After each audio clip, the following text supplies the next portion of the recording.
Hazırlanıp gelin doğrusu ben Harun Boğman nesile bular. Şimdi geldim biraz Harun oldu.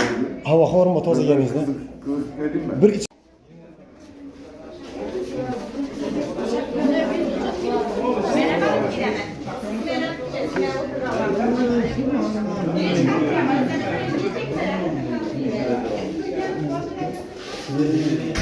Assalomu alaykum, hormonlar.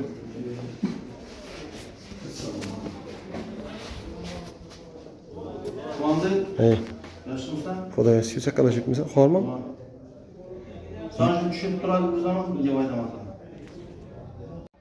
Assalomu alaykum hurmatli kuzatuvchilar. 2025 yil 11 iyun günüsi tuman hokimining sayyor qabuluna geldik. Fuqarolar yana mahalladoshlar bilan endi qo'shni mahalladoshlar bilan. Dejek men shu yerda bir ikki asfaltning o'rtaligi, yana shu Oltalan bobo qabristonining yeri qala ketgan edi. Shu bo'yicha yana fuqarolar bilan girdik. Hozir fuqarolar ko'pchiligi yetib qoldi. Ana endi shu yerda xudo xolasa qo'ldan kelgancha yordam beramiz. Shu yerda turistlar kelib turganini aytib, viloyat hokimi qabulidan borib, shu Aybek bilan aytib edik, zamlar topshiriq berdilar. Bir obodonlashtirish o'tilgan, plajratib turibdi dedilar. Hozir buni tuman hokimining o'z qabulidan kelib aytdik. Shu yerda endi va'da berdilar xudo xolasa, lekin qisqa vaqtda bo'lmaydi, bari bitta vaqt talab etadi dedilar. Qo'ldan kelgancha shuni aytib berish harakat etamiz. Lekin ikki sho'ra ham aytdilar chiqarish kerakligini. Keyin yana bir yeri bor ekan, open budjet masalasi qo'yiladi dedilar. Birroq bo'ladi ekan. Open budjetda ikki mahalla qo'shilib endi yaqindan maktabimiz tushib qoladi o'rtaga.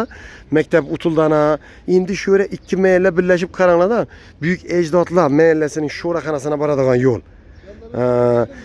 Yana shu ikki asfaltning o'rtaligi Oltalan boboning darvozasidan boradigan yeri asfalt etish uchun open budjetdan bir o'yinimiz 2000 ovoz olsangizlar utasalar dedilar.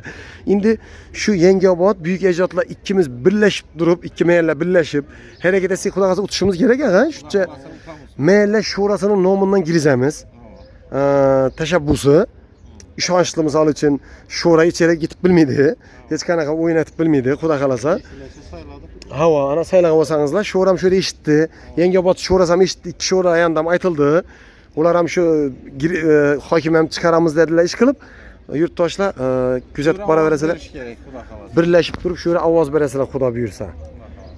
Sog' bo'ling, salomat bo'ling aziz yurtdoshlar.